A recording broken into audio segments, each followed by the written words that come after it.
Hey guys, my name is Toby and welcome back to another exciting Photoshop tutorial where today we're going to be taking another look at masks and a couple of cool things that you can do with them.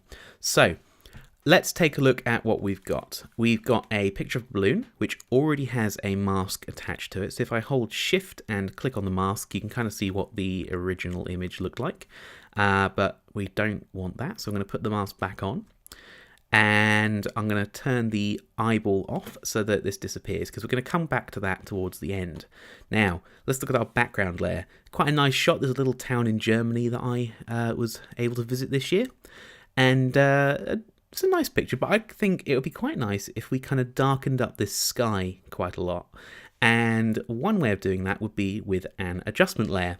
Now you can add an adjustment layer one of two ways. If you have this tab here open, you can click on the little levels icon, which is the way I prefer to do it. But if you don't have that, well, you can open it with using Windows and clicking adjustments. But the other way of doing it is to go to layer, new adjustment layer, levels. And it's going to ask you to name your new layer, and we're just going to click OK. And now it's given us a levels adjustment layer, and what we're going to do is we're going to darken up our sky by dragging across the midpoint slider to the right, and that is just going to kind of darken everything up a little bit. Now the problem is it's doing it to our whole image, but fortunately you may have noticed that adjustment layers come with a mask kind of pre-attached to them. So what we need to do is we need to do something to change kind of where this effect is being applied. And the way you need to think about a mask is that it's basically a black and white image, and you can do whatever you want to it. So if you can do it to a photo, you can do it to this, and that's kind of, you know, any effect you can think of. You can apply filters, you can erase it, you can do spot healing, you can, whatever you want to do, you can do. In this case though, we're going to do something a little bit simpler than all of that, and we're going to apply a gradient inside of our mask. So we're going from black to white. So what we want to do is I'm going to hold shift to make sure it goes straight up. I'm just going to click and drag and then release our gradient. And as you can see, if I alt click on the thumbnail of the mask, it's going to show me what the mask actually looks like. So I might just have another couple of goes at this, just kind of get it a little bit more kind of how I wanted. I think that's probably going to be okay. Something like that. That's probably fine.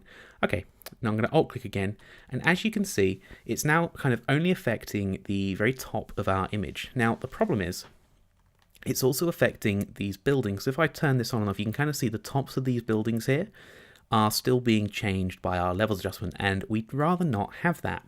So there is a way to fix this, and the way I'm going to do that is, first of all, I'm going to make a selection. So I'm going to go to our quick select tool, which is W on the keyboard.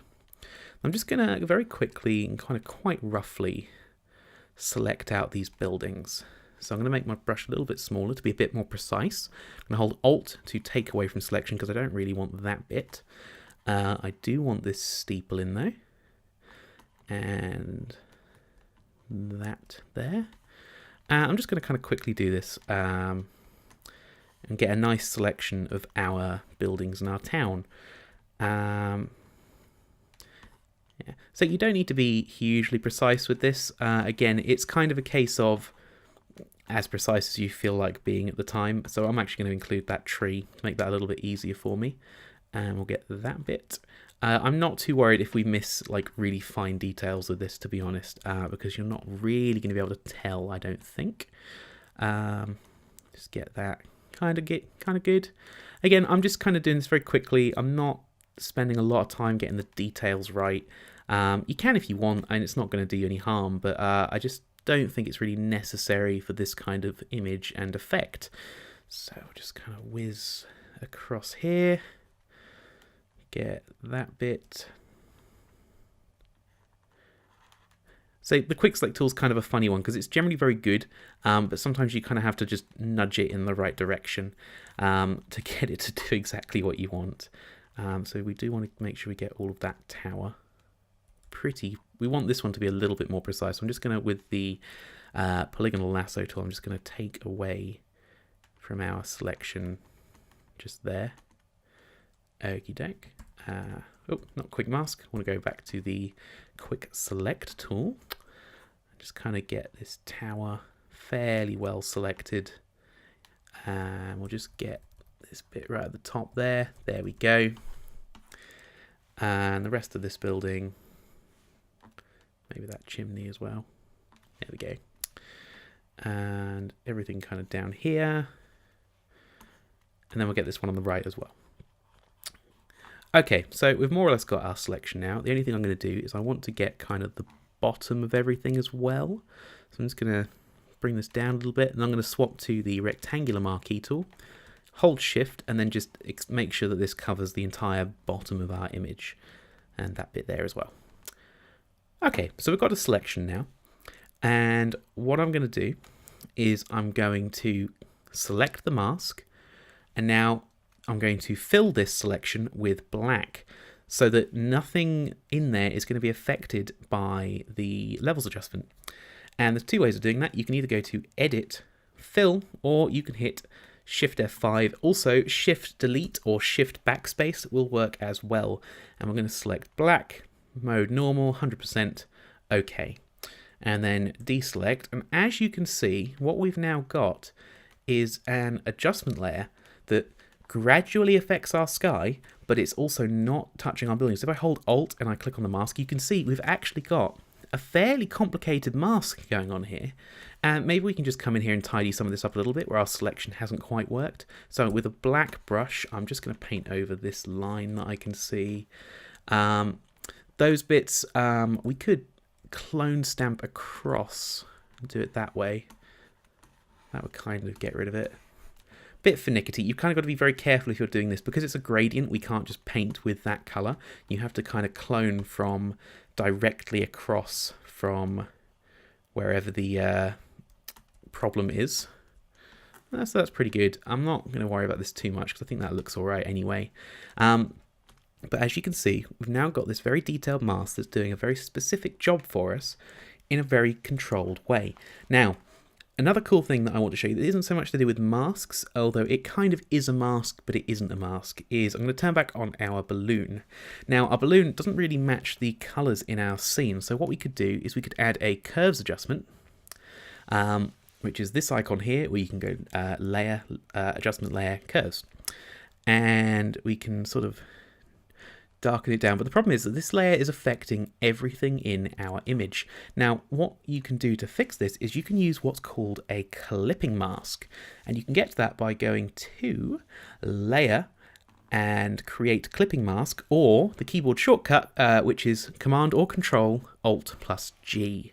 So I'm going to do that instead. So Command Alt G, and now what's happened is this little arrow has come up, and what this is saying is I want you to pass through any layer until you hit something kind of solid or that isn't clipped. So if I clipped this as well, then it would also affect everything else. I think this is also now being affected by that levels adjustment, which is a bit odd, but yeah. So if you clip a layer with something in it, it can be a bit strange, but it generally works quite well if you're clipping an adjustment layer, because it means that now what will happen is it's only going to affect our balloon, if I can get curves to work. Why is curves being funny? There we go. So now the balloon is the only thing in this shot that is being affected. So what I might do is, let's see, what do we need to do to this? I think we need to pull some of the red out of it. It's a little bit too red. Maybe pull some of the green down. No, green up maybe, and then blue down. And then RGB kind of up. Anyway, something like that. There you go. That's kind of looking a bit there. There we go. Something like that. I think that looks a little bit better. So I haven't done a great job of that, to be fair. But you can kind of see my point. So the idea is that you can color correct an object to fit into your scene. So what we could do is we could add a hue saturation adjustment, and then I'm going to hit Command Alt G to clip that, so it's only affecting our balloon. And we just pull the saturation kind of down in it. Maybe the lightness a little too desaturated. There we go. And something like that. And now you can kind of start to see how you can use adjustment layers to clip things. So this is a way of masking it without actually having to make a mask. It's basically saying use the transparency of this layer. So if we had a lot of this background in here, it would also be affecting sort of that background area, but that we don't, so that's all good. I just went one step too far back. There we go.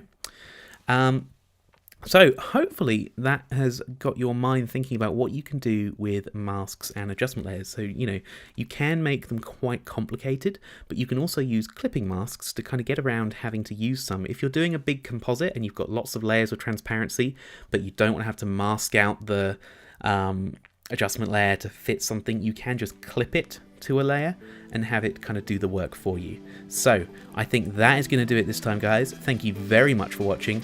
My name is Toby, and we'll see you next time.